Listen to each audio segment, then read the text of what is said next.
Okay. We're talking about conflict, so we might want to take a breath. Conflict doesn't work really well if it's a one-sided thing, so this really is a conversation. So I want to invite everybody to participate and talk and add and ask questions, because it's a hard topic, but we're going to make it fun, and we have some fun activities to do along the way. So let's kind of dig in a little bit on some background. There are a lot of things that we will touch on, some of them more in depth than others. When you hear conflict, what's kind of the first impression of hearing about conflict? Yes? Difficulty. Yeah. Okay. Anybody else have a differing view? Okay. Yes. Well, I always think I want to avoid it, but I'm learning now in my professional life that conflict often is a really great path to solutions or ideas or other options. Do you want to co-run it? Yeah. It is both of these things. It's hard and it's an opportunity.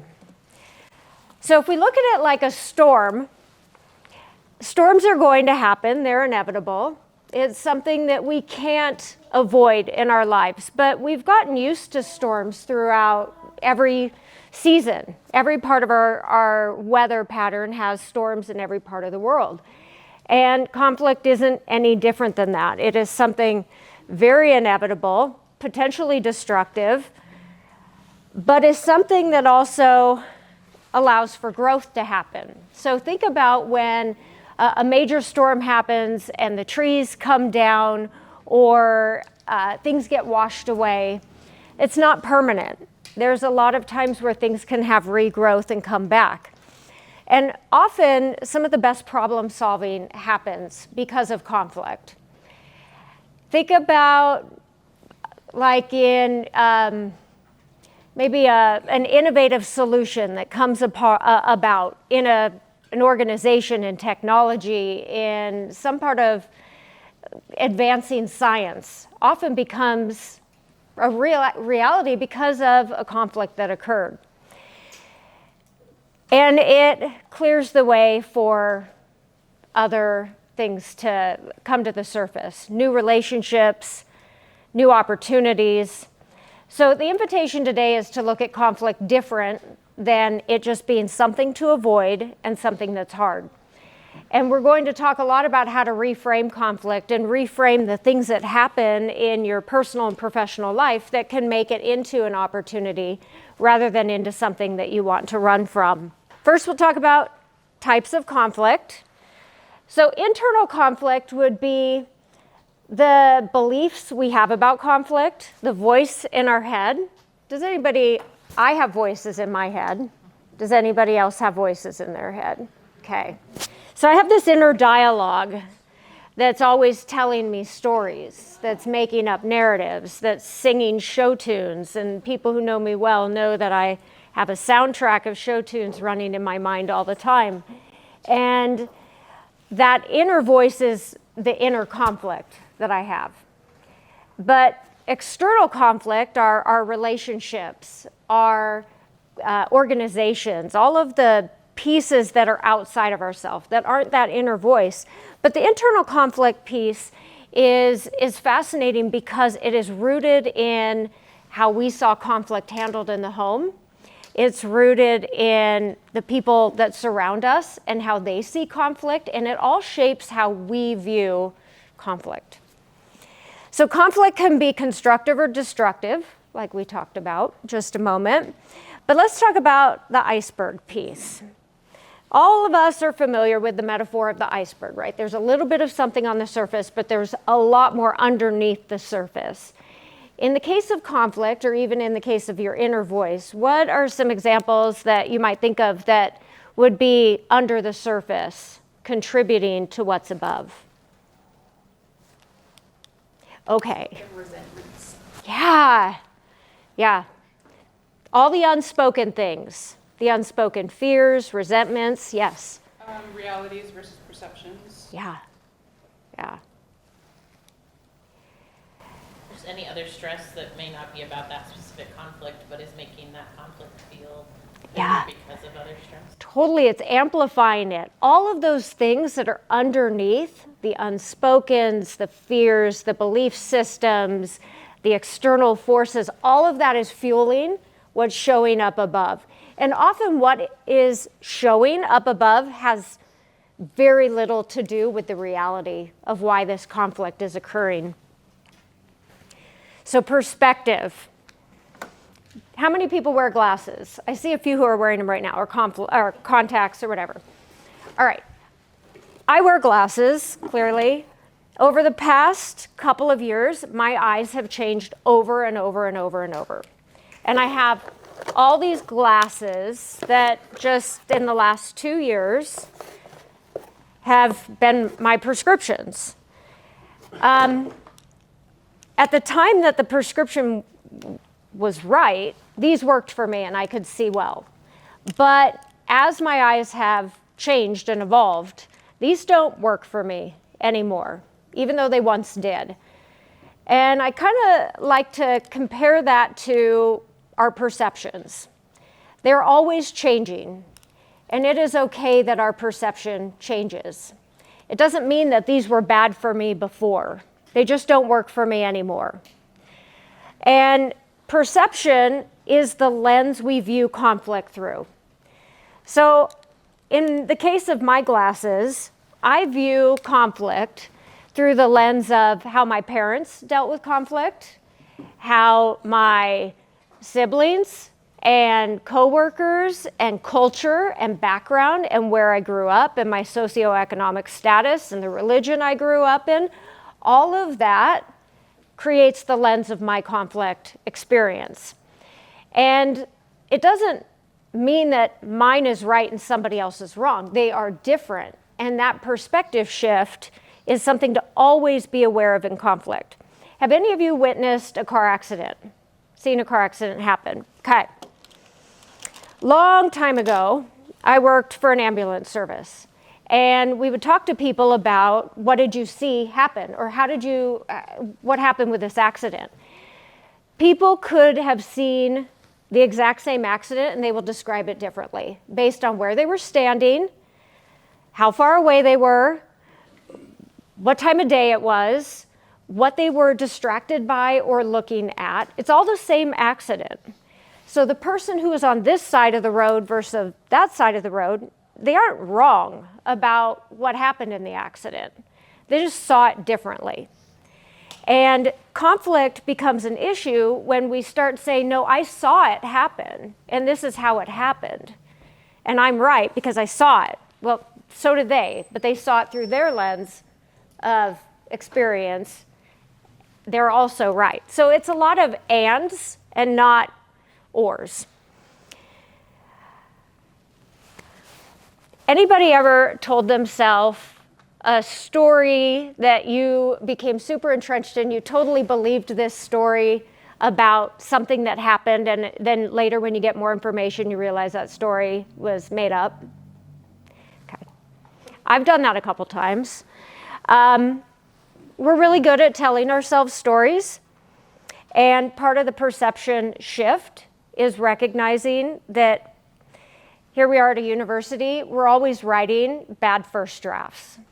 A bad first draft about a story, and then we get to check in and find out what are the actual facts so that we can develop a real story. So tell me, if looking at this piece of a picture, what story would you tell about this child? Any thoughts? Throw something out. What is happening for this child right now? Looks like he's on someone's shoulders. Okay. Trying to stop an ice cream truck. There you go. Yeah. What about this one?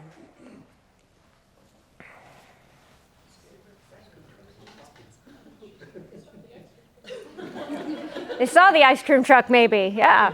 Okay. What about that one? Yeah. So taken individually, this is part of a bigger whole. Taken individually, each one looks like it has its own story that you could create about this photo. What this actually is a puppet show in Germany in 1953, and the children just learned in the puppet show that the hero slayed the dragon. And they are all excited about what happened. Now, that's the full picture of this story. But on their own, individual pieces, we don't capture the full story. Instead, we have ice cream trucks and all sorts of things that are happening. So I'd invite you, as you think about conflict and the stories you tell yourself, to be considering the whole picture. It's like a Monet that's painted with dots and you have your nose up against it. You're going to see the Monet from a very blurred perspective, and the further away you get from it, the greater you're going to see of the whole. We mentioned briefly the beliefs that we have about conflict, and that our cultural and societal norms play a role in that. Here locally, what are maybe some cultural or societal norms you experience with conflict? Yes? I mean, there's a lot of religious beliefs here, and like conflict with the devil, and you always have to be polite. Yeah. And things like that get woven into a lot. Yeah, for sure. Be nice. Be friendly, be nice, be kind. Yes? At the same time, you see a lot of kind of like two sides, like outwardly, everybody's like happy and nice and cheery, but then like inside, there's a ton of conflict, like Yeah. whether that's in the home or like personal. And so it's like, don't let people see that. They can Yeah. see the good side. Yeah. Hide the reality. Look the part. How about gender-based? So in business, a lot of what I've experienced has been that being a really aggressive or forward-thinking, pushing female can be perceived differently in some settings than others. That if I'm really aggressive in business, I'm perceived maybe more as obnoxious, whereas a male counterpart may be seen as stronger. Those are cultural norms surrounding conflict too. Conflict being negative, right? We said trying to learn to not avoid conflict. That oftentimes as we think about how do I want to change my belief about conflict, that if I have to enter into a conflict, this is really an opportunity, not something for me to dread. And we'll get into this in a reframing exercise that can help you shift that. What about power? Do you feel like you have power in conflict? And that's a hard one to think about. Power. Do you feel like maybe if you have a professor, a boss, that you have the power to go and talk to them about a problem or about something that you see as not working for you or the organization or your class or your experience? Do you have the power to do that? Do you have the power to go and talk to a parent about conflict or a partner? Power dynamics play a huge role in what we believe about conflict, and we'll get deeper into that. And then emotional regulation. Does anybody get stressed with conflict? Okay, yeah. What are the things like, where do you feel it? In your body, where do you feel that stress? In your chest? Yeah, chest, gut, throat, head. I get sweaty. I stumble on my words. But yeah, it is annoying. Yeah, that emotional regulation, what would it be like for you, though, if that were totally okay? If it were totally okay to be like, yeah, you're in conflict and you respond through crying. Okay. Like, I sweat and stumble on my words. You cry, you feel it in your chest. We all feel it different, but like the outward signs are different, and they're all okay. We get to normalize that. Conflict is learning. Have you had a conflict and after had a takeaway from it? Okay, I learned something. I learned something about how I responded. I learned something about that person's response. I learned something about maybe why I was right or wrong about this conflict. So to change your beliefs about conflict, let's talk about your conflict style. So on your table, there's a packet for everybody. We're going to take a few minutes, and you're going to do a quick assessment. This is the Thomas Kilmann conflict mode instrument. This is kind of really the premier way to identify your conflict style. You're going to notice in this assessment that there are a lot of repeat questions. That's by design. That's to help identify like how entrenched you are in certain forms of conflict style. So don't think about or analyze, just whatever your first impression is of in this situation, which one of these applies to me more. Circle A or B on each one of the questions, and then we'll tally them up.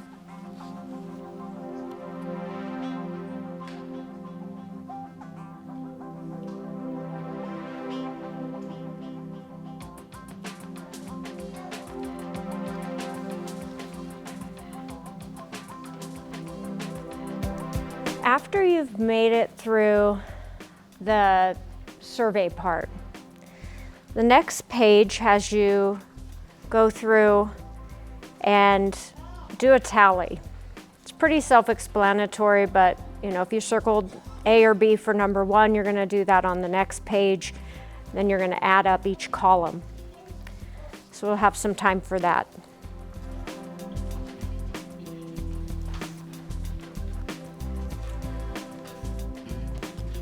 Okay. All right, so I think most of you are through tallying up your score.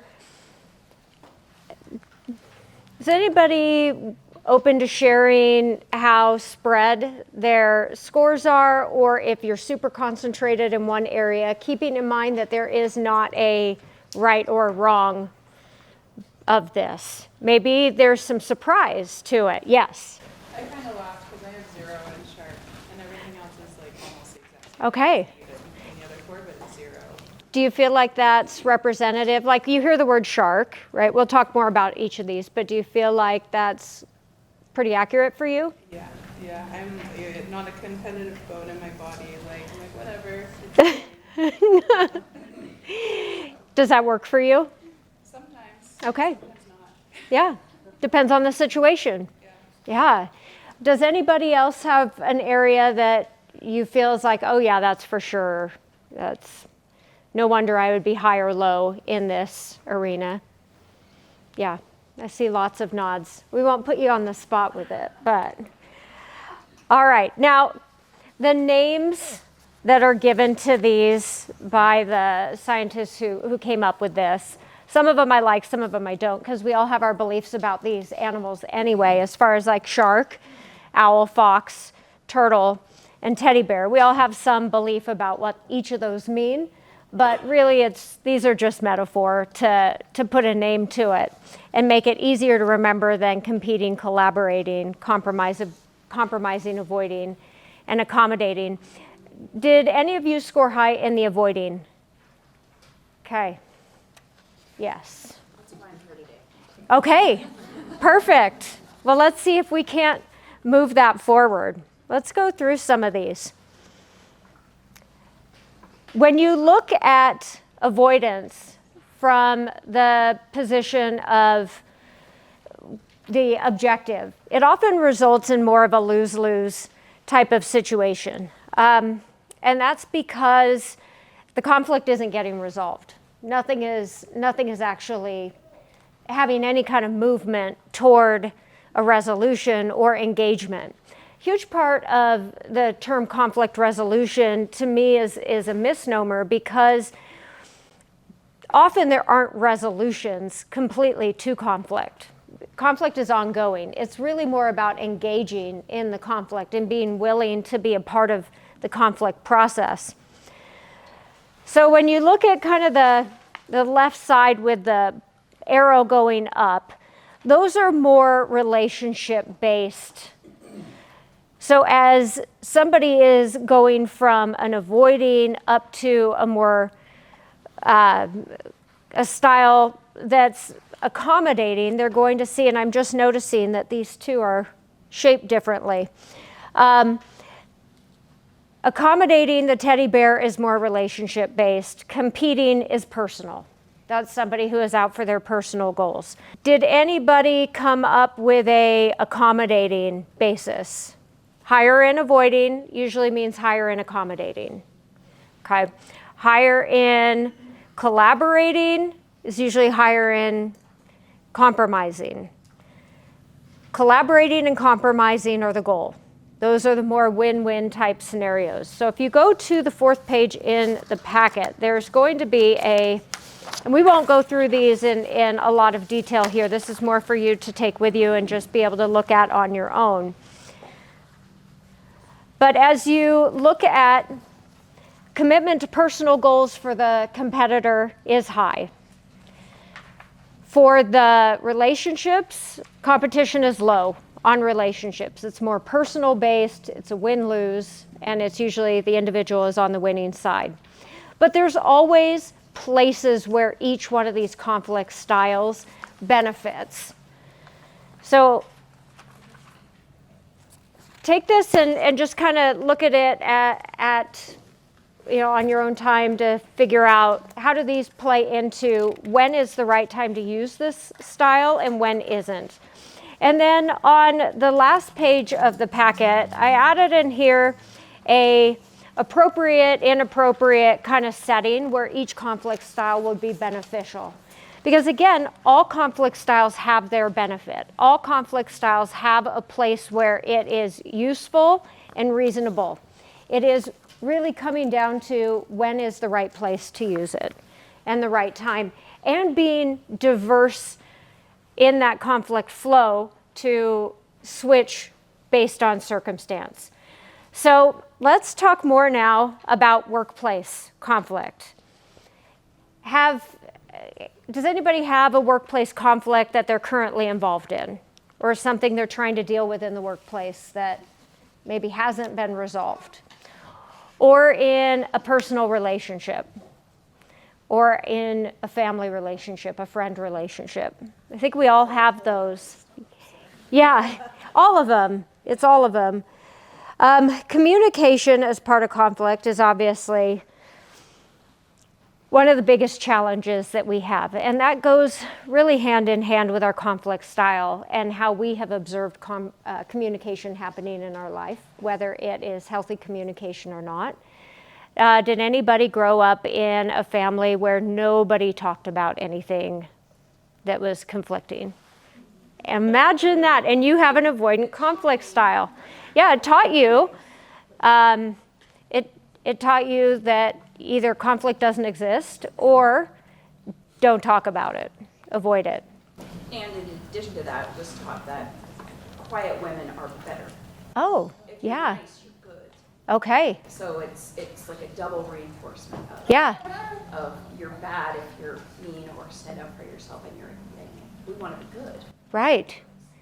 Yeah. So all the women in my family are very passive. So Okay. it's a matter of standards. Yeah, it is. Has anybody else had that experience? Yes, I have.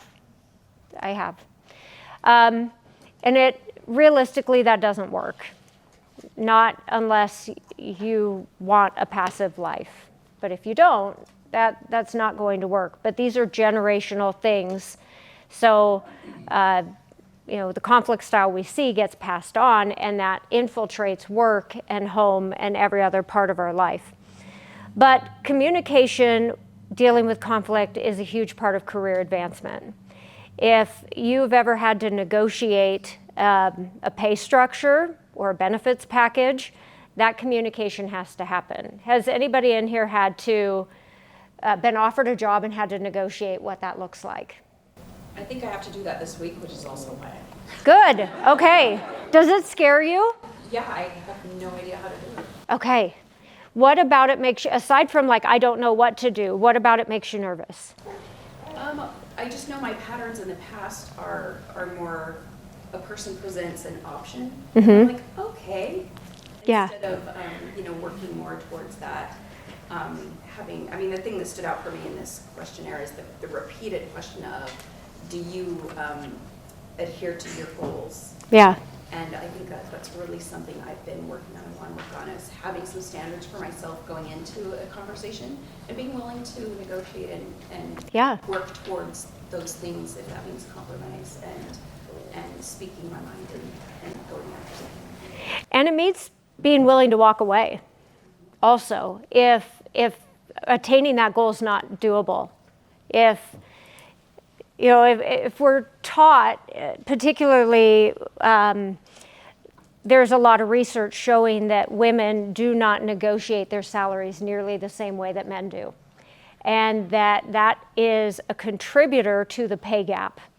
That men are more likely to demand higher pay and women are more likely to accept what's being offered.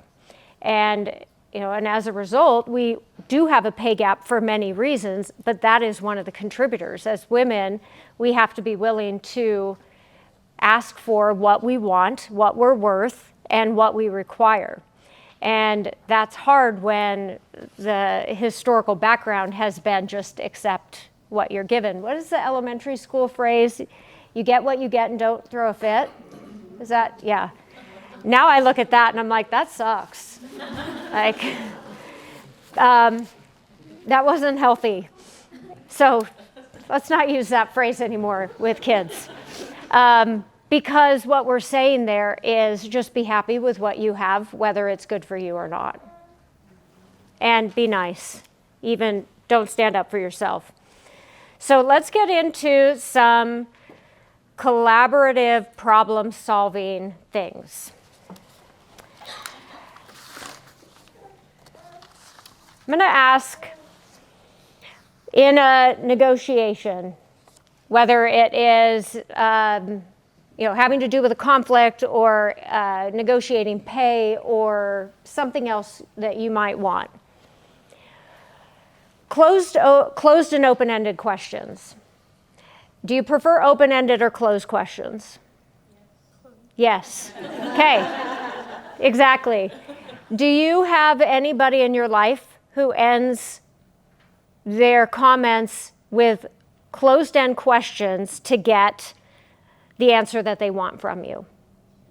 Okay. It's frustrating. And puts you in a box, kind of pigeonholes you into something. So when things become closed-end questions, our opportunity to negotiate lessens. So I'm going to throw out some closed-end questions, and let's see if we can change them to open-ended questions.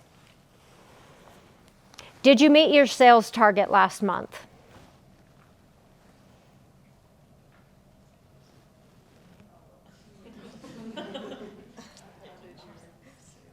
So and this is on the side of asking closed-ended questions and changing them into the open-ended questions so that you can recognize when closed-ended questions are being asked and reframing them into something more open. So an open-ended question in that case would be, can you tell me about your performance in meeting your sales target last month and any factors that influenced it? What feels easier to have a conversation? And when you hear, did you meet your sales goals last month, what does it feel like? Yeah. It's interrogatory. It feels like, uh-oh, am I in trouble? What if I didn't? There's a right answer and there's a wrong answer.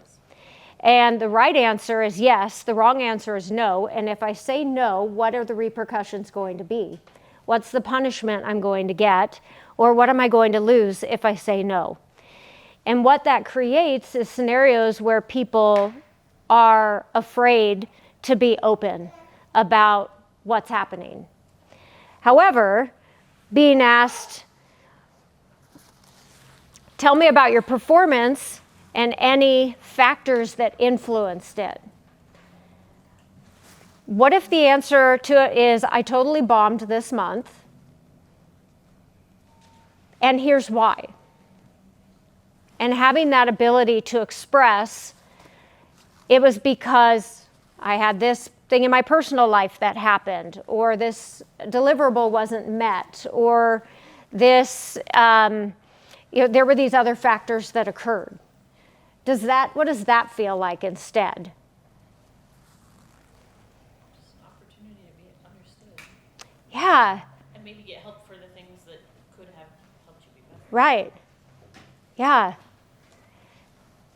A yes/no question doesn't give opportunity for help. Let's do another one. Are you available for a meeting on Tuesday at 3?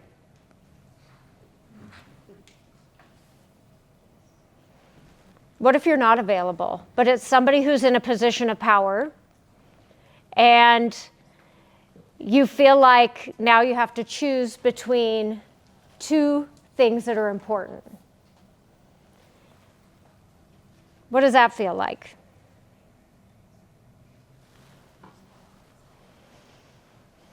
Do you feel torn?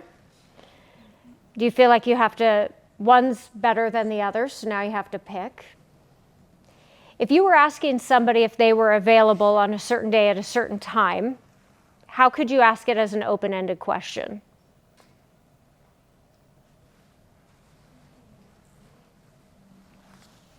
Can I ask a question? Yeah. How would the dynamic change if you were not the person in power, though? Because I feel like sometimes getting that importance to a situation, you have to like nail down a time. Yeah, So I feel like where that's the dynamic I'm normally coming from, sure. it's not me being caught between appeasing and power versus having needs advocated.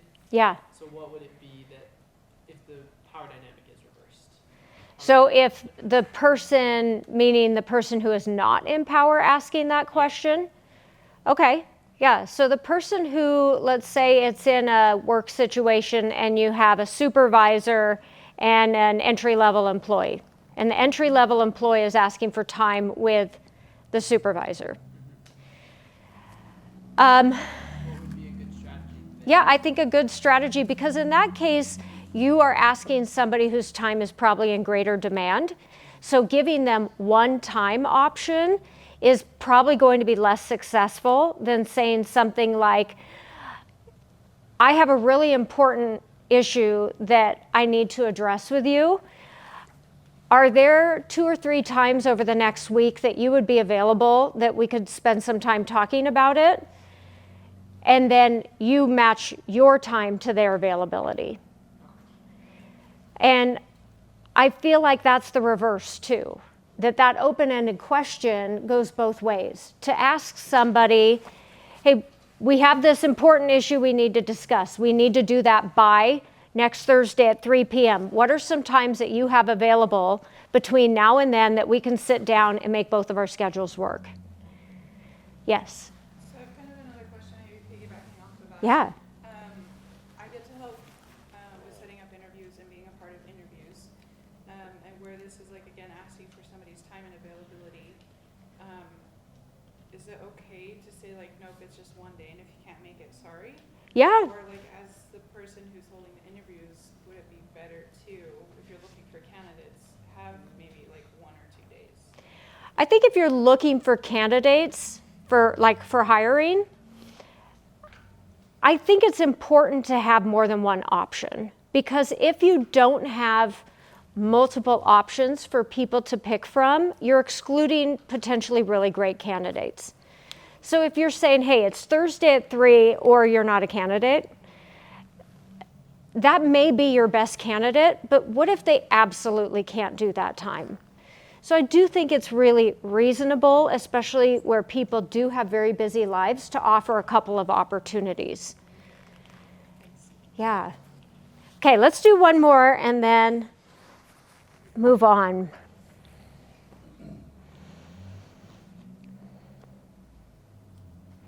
Is the new product ready for launch? Could be a yes, no, yeah. Listen, changing that question, I would try to say something like,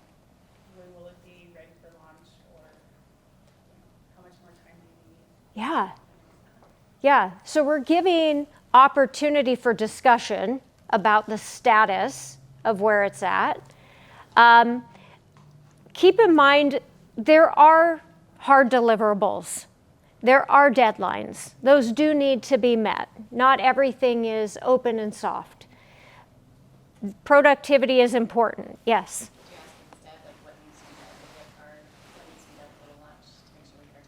Yeah, what needs to be done so we hit our timeline? What is the current status, and what else needs to happen in order to hit timelines? What we're really wanting to do is give opportunity for dialogue, so that if there is a problem, you are leaving the question open to discuss the problem. You're leaving the question open for growth and opportunity rather than shutting something down. Shutting it down will create more avoidance and more accommodation. Avoidance in shutting something down just becomes, I'm just going to say nothing. Accommodating is, I'm going to say whatever you want me to say.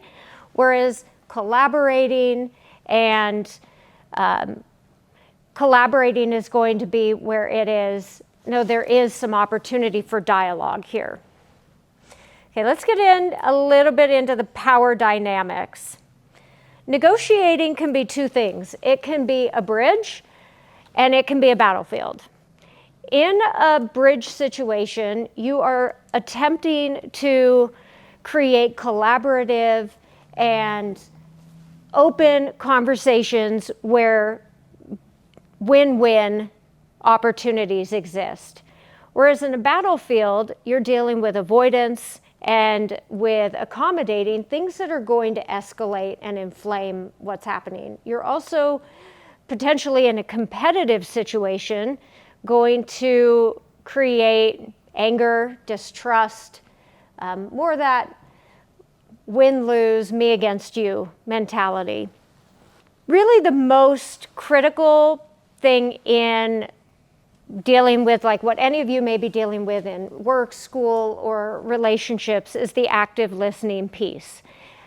Probably everybody's heard of active listening, so let's go through what active listening really means. Being attentive. What does it mean to be attentive? All right, do a confessional. Yeah, oh, sorry, yeah. Okay, I was gonna say, for me, it's like listening to understand. Yeah. Instead of listening to just like respond. Or just Yeah. say what you want. Yeah. That's what I thought. Yes, it's exactly it. It's listening without being distracted. So I'll do a confession. I get distracted very easy. I have this belief that I'm often trying to train myself on, that I can do 10 things at one time and be attentive to all of them. That most of the time I believe myself when I say that, and other times I know that's not true. It's sort of the adage that you show up somewhere and think, I can't even remember the drive. That our mind sometimes is not focused on what it needs to be focused on in that moment. Am I the only one who gets places and I'm like, oh wow, I'm here. How'd I get here? Okay. Next is the open-ended question piece. When you are having a conversation, being able to ask the open-ended questions. One of my favorite questions is, tell me more. What about that part? Tell me more about that part. What did that feel like? What was that like for you? What did it look like? Getting the details without the closed-ended questions. Not saying, are you mad at me? Did you like that? But the open-ended questions. And then the probing questions. So let's see, come up with an example. I don't know. Sorry, I'm going to call you you. What is your name? You. Kristen. Okay, Kristen. So this week are you doing a negotiation for salary or like a work? Yeah, job offer. Okay. in the job offer, let's kind of run through what that might look like. Okay, we're all going to help Kristen with her job offer negotiation now. Okay, Kristen, you're going to 10x that offer. Okay, all right. So they give you the offer and you listen attentively to that offer. Then you get the chance to ask some open-ended questions. Tell me about the benefits package and what maybe the value of the benefits package is in relation to the salary. So they can answer that question. What about other perks that might be available to employees for well-being or supporting mental health? And then what would probing questions be that could come from answers to questions like what benefits are offered, or tell me about the benefits, or about mental health? Like for me, like Yeah, or like anybody, throughout what like a probing additional questions could be to those. professional growth opportunities do you provide staff? Yeah. Great probing questions. And then clarification. So what I'm hearing is that the benefits package looks like this. I don't understand this part. Can you help me understand better the employee resource groups? Can you help me understand better this specific part of it? And to be able to get deep into the weeds on what those specifics are. So what I am hearing is that you offer these benefits that are valued at this much. You're offering a salary of this. And you have these ERGs in this field. And I'm really interested in this particular ERG for parents. And now you let them reflect that back to you. Yes, that is what we're describing. That's what that looks like. Okay, great. Well, here's how I'm feeling about these things. I have X personal goal. I'm very interested in personal development. I'm really interested in being a part of different employee resource groups that are going to help women with having greater access to self-care practices. I find this part really valuable. I do have a personal goal for my income. I need a salary of X. Everything else sounds really great. I need the salary of X. Is it okay to ask for the money you want? Yes. Yes, it is. You're going into something where they are, if you are the right candidate and they are the right fit for you, you can negotiate to what you want.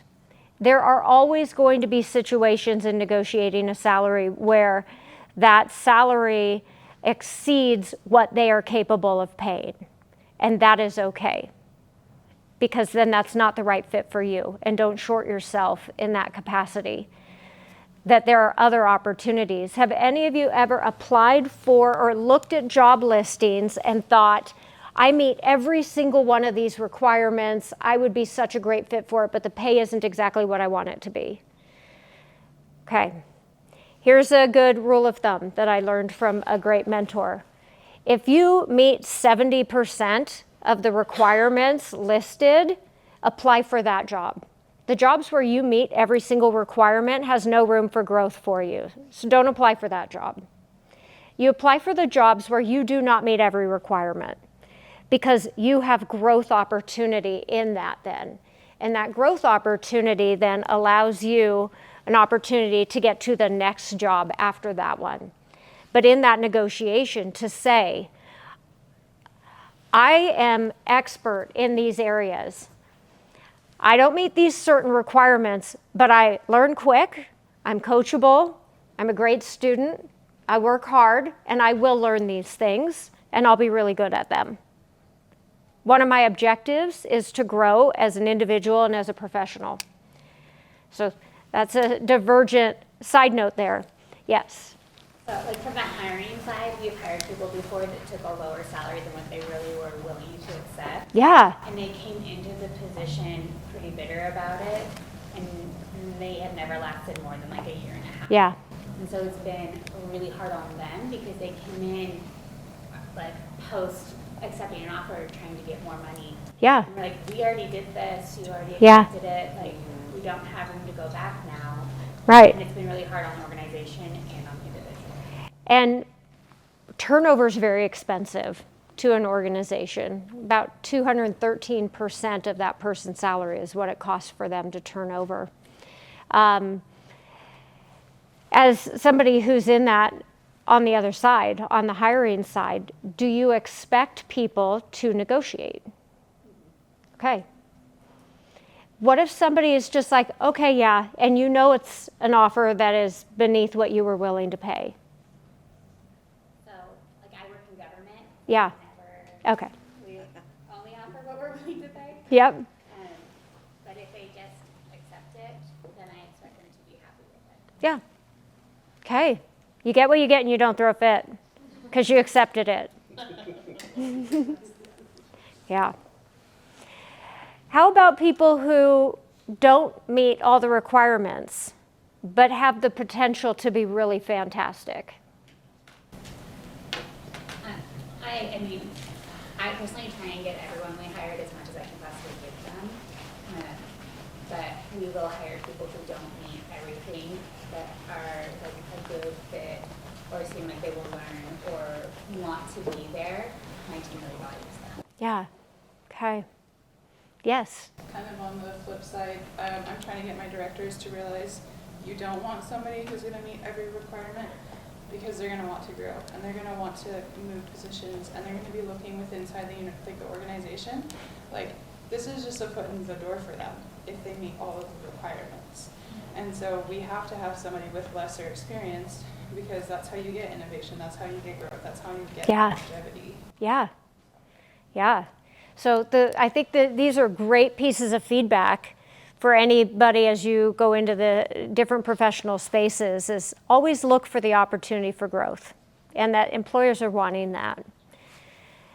And we can talk lots more about it too. We'll hear how it goes for you.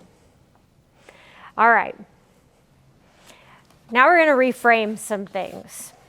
So if I make a statement to you, let's reframe this statement back to me on shifting from this negative to an opportunity. So if somebody were to say to you, or you were to say to a coworker, you never consider my input in team meetings. That has a very adversarial tone to it. You never our absolutes are rarely true, but you never consider my feelings in the team meetings. How could you respond to that coworker or that supervisor? How do you reframe that back to them? Yes. I think the first thing I would do is be like, okay, well, they just told you they don't feel like you understand their feelings at all. So I would be like, okay, well, tell me about those feelings. Like, what am I missing as far as those feelings go? So that then at least they can feel heard, even if it's not in the team meeting, right? Like, they can feel heard. And then I would be like, try to find out, like, how can we fix that problem? Yeah. Yeah. I think also what could be beneficial is like appreciating the feedback that they give you and maybe offering like a team meeting where you can have an open discussion about like if anyone else has any like concerns or kind of like if people are like, oh, like I have all these ideas but I'm never able to share them, like maybe like have a brainstorming session for like a meeting instead of like your regular agenda, just so, because if that one person at least had the confidence to like bring that up, so maybe there's other people in the organization that might be feeling the same way, so it could be beneficial to kind of make sure that you're hearing that one person, but then offering the space for other people to do the same. Yeah. Yeah. Yes. Maybe this is too but I'm the kind of person, if someone says something accusatory or even like just like you did this, like I want to know when, like I want the receipts, I want to know when I did that so I can learn from it at the very least. How could you say that to them? Like I could say like, can you give me an example? Mm-hmm. I don't know. Yeah. Yeah. And I think that's fair to say, I didn't realize I was doing that. Can you give me an example so that I can improve? Okay, let's do another one.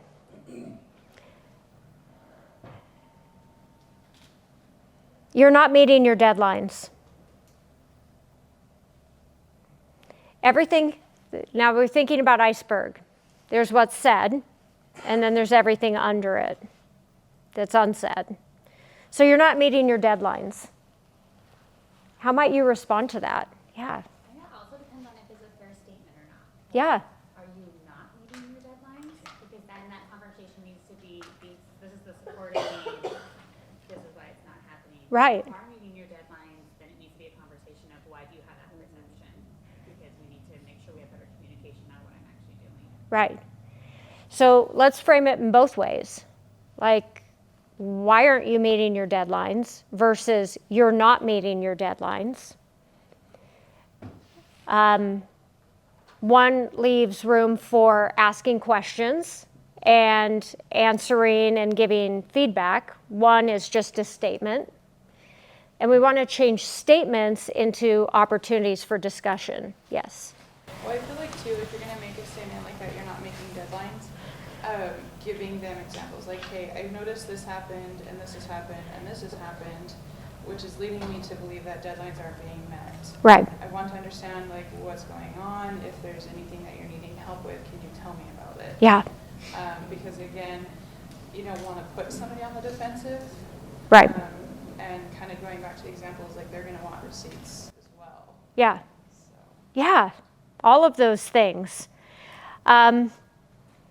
Maybe meeting deadlines could even be reframed as an opportunity to discuss workload or expectations, because perhaps those deadlines are unrealistic, or maybe they're super realistic and that person doesn't have the right tools to do the job and get it done. And maybe in some cases they simply are just not doing the job. And in that case, that's a different conversation. But I think it's getting to the bottom of not making the assumption that somebody isn't doing the job right. How often or how many instances have everybody had where you've had deadlines, but you really are overworked, or you don't have the right tools or the information to get done what needs to be done? And do you have the power and the ability to express that? If somebody is just saying you're not meeting your deadlines, do you have the power to say, I would love to meet my deadlines, but I've been given 3 extra tasks this week with no extra support or tools, and I'm not unable to meet the deadlines because of that? If you don't feel like you have the power to say that, then it's a simple statement that cuts down your productivity and your abilities. So always having that access to have a conversation is super important, whether you're on the side of somebody who's in a position of power or not. And as leaders, our goal and objective, hopefully, is to always provide a power dynamic that allows people to have a discussion without retribution. Okay, we'll do one more, and then we're going to do a negotiation. You're creating problems in our team.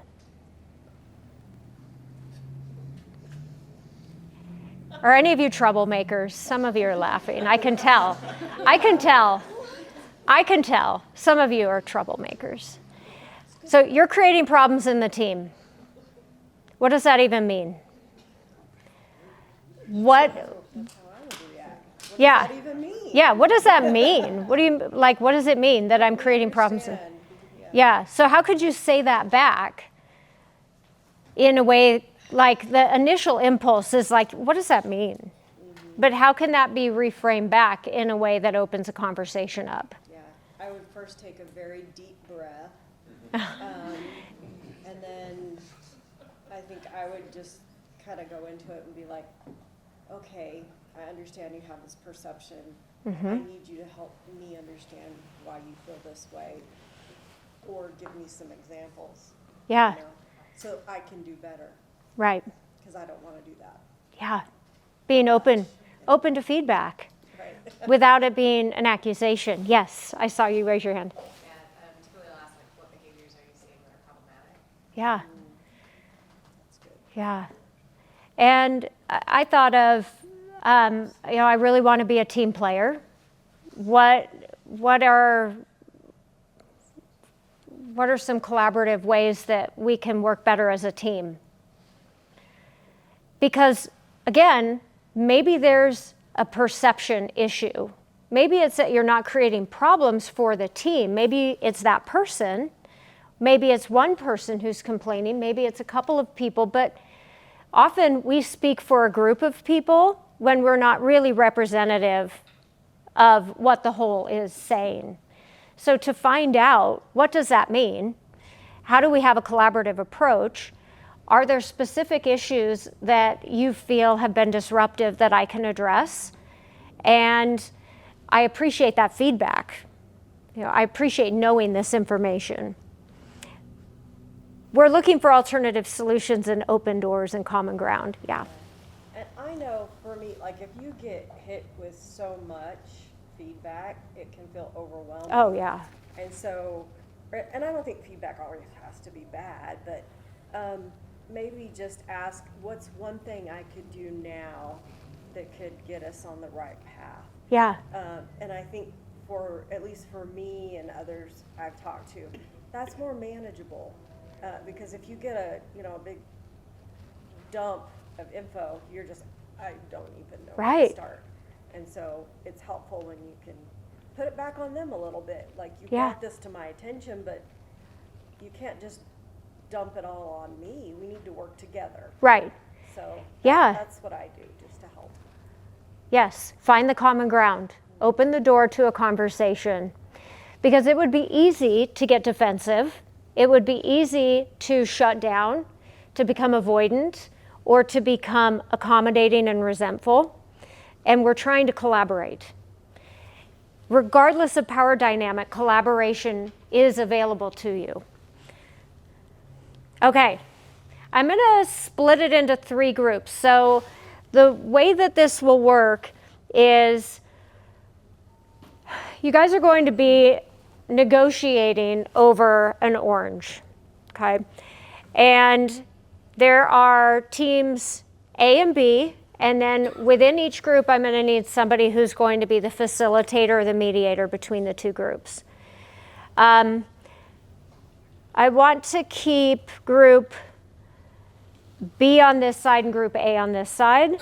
So let's see, back 2 tables and this front table are going to be group B. These 3 tables are going to be group A. And we'll pair it like this. Back corner table is negotiating with this table. Back middle table is negotiating with front corner. And this back table and this table are negotiating against each other. Okay? Some of the tables have more people at them, so that's where I'm going to pull facilitators from. Anybody from this table want to be the mediator for between the 2? That means you are not on either side. You are a middle ground. I'm Bree. Bree's the mediator for this group. Okay, this table has more people. Back corner, who wants to mediate from that? You don't have to publicly do anything. It's you're going back and forth. Okay, perfect. What is your name? Sarah. Sarah, great. And then the last grouping, lots more people at this table. Back table, who wants to be a mediator from that back table? Back center table. I thought they were. Oh, sorry. Yes, you're right. Okay, you too. All right, so this table needs a mediator. I can mediate. Okay, Kelly's going to mediate. All right, so I would like to talk to all the mediators then over here. So let's come up here and have a little conversation.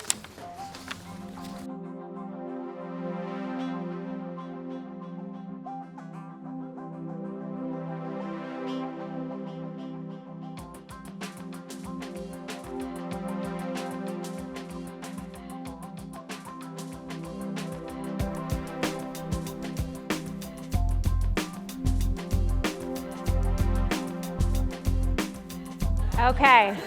You have an agreement? Yes. Okay. Let's go ahead and talk about the negotiation.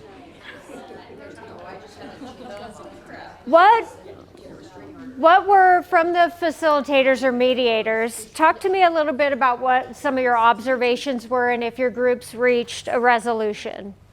Kristen, sorry. Oh, you're good. Sorry, you were about to propose a solution, or did you just propose it? I just proposed it. Okay. Everyone accepted. Okay. What were some observations or questions that you saw come up with your negotiation group? Both groups pretty quickly got to like, well, what do they need and why do they need it? Yeah. And started asking those questions pretty quickly. Good. I feel like that helped both groups feel like they were understanding the situation and understanding their own resources, not just the other group's resources. Great. Perfect. Good job, you guys. How about Bree? What did you see? Just like along with that, I think both of them were like, do they need like more of like the orange since it's just one orange? Like, do they need all of it? Like, do they need parts of it? And then both of them were pretty quick to kind of be like, okay, well, is the other group willing to kind of like share that resource with them, and then you take the other part and kind of come up with that. So yeah, kind of like agree. They both knew how like serious the problems were in both groups, and so I think the seriousness of the problems kind of helped come up with that solution. Good. Kelly, what'd you see? Very much the same thing. They were quick to want to understand the other groups, needs in the situation, but it was kind of very faint for just a minute. There was a question of, can we tell them what we need? So it was, they passed through that very quickly. But I think, a lot of times when we're negotiating individually, like we don't have a team of people saying like, yes, it's okay to tell them what you need, and so you might be more likely to get hung up on that point, but they passed through that pretty quickly. Great. For each of you in the negotiation, tell me some of the fear piece of it, and then also the collaborative piece. Yes. The fear was that the other group wanted the same thing. Yeah. So that would be harder actually. Oh, that's easy. You get this, we get this. Right. But when you want the same thing, that would be harder. Yeah. That was the fear was like we would probably want the same thing, and how do we work around that? Yeah. And how did everybody overcome that? Everybody did overcome it, but how? Just asking questions. Yeah, asking the questions. What would have changed if both had needed the same thing? Would the negotiation then have escalated into more, we need it more than you need it, more scarcity minded? And negotiations often go that way because often resources are scarce or people need the same things. But the philosophy is the same. There have to be a lot of questions being asked about the why and the how. What if the other group wasn't willing to tell you what they needed and you had to guess? What would you guess? Would you have been willing to give up half of the orange if you didn't know what and why they needed it? Well, our things seem very important, so if they weren't going to tell us why, then all I know is how important our thing is. Yeah. So, Right. thank you for that. So there's definitely a collaborative approach on both sides has to occur in order for the negotiation to be successful. Because if one side said, ours is really important, but we're not telling you anything about it, just know that it's more important than yours, then the entrenchment begins, right? People begin, it's like ticks. They start digging into and holding on because of the fear of losing the resource altogether. So the takeaway really in this is that there often is greater collaboration than we think there is. But it requires asking a lot of questions, and it requires being willing to give information and answers. And to let go of the notion that, well, if I reveal my hand at something, I won't get what I want. Right. And always there are exceptions to things, national secrets, stuff like that. There are always going to be some exceptions to information not being available. But for the most part, the things that any of us in this room are going to experience, we can ask questions and we can probe for answers and we can reframe and we can collaborate because resources really are available. So I want to end on kind of the power dynamics. Power comes from a lot of places. If in this negotiation we were talking about world leaders, scientists who are solving these real world problems that half the world's population are at risk of death if these things don't happen, those are different levels of power dynamics. But let's focus on power coming from one's title, their expertise, their experience, their access to information, and their relationships. If somebody has the title of CEO or president, then we hold that in different regard than customer service agent. And that power dynamic is based on the hierarchy of the organization. Access to information is a huge piece of power dynamics, and you just saw that if you did not have information about what the other team needed something for, it really, really shifts the power dynamic where they have more power than you do. Sharing it levels it. There's 3 types of power. There's power over, that's where a hierarchical type of status, somebody has power over you. There's power under, where you have power over somebody, and then there's power with. And what we really want to aim toward, even I think as business is evolving into more collaborative spaces, is power with type structures. And that's giving you the ability to ask questions of people regardless of title or position, and to have greater access to information through those questions. If you're in an organization, it is important to understand the dynamics of that organization and what that organization's requirements are as it relates to who do you have to go to first to escalate a conflict? What will it cause in problems if you skip those steps, if you go right to somebody and you were supposed to go to somebody else? So every organization will be a little bit different. It's important to understand that. And then the informal structures often have more power than the formal structure. The informal structures are our social networks, our social influence, our culture, and our individual influence. And that is something that you saw in your negotiation. Was there a person in the negotiation who asked more questions? Was there an individual in the group who had more influence in the group than other people in the group? Was somebody more assertive or more aggressive in the way that they pursued the negotiation? Those are all power dynamics that can easily influence the way that conflict resolution takes place. Because if you have one person who's extremely assertive speaking for the whole group, what's the tendency of the other people in the group? Yeah, just shut down, become quiet. So the invitation that I want to end on is ask lots of questions. Learn to say, tell me more. Help me understand that better. What does that mean to you? Can you give me an example? Can you help me understand how that made you feel? What does that look like to you?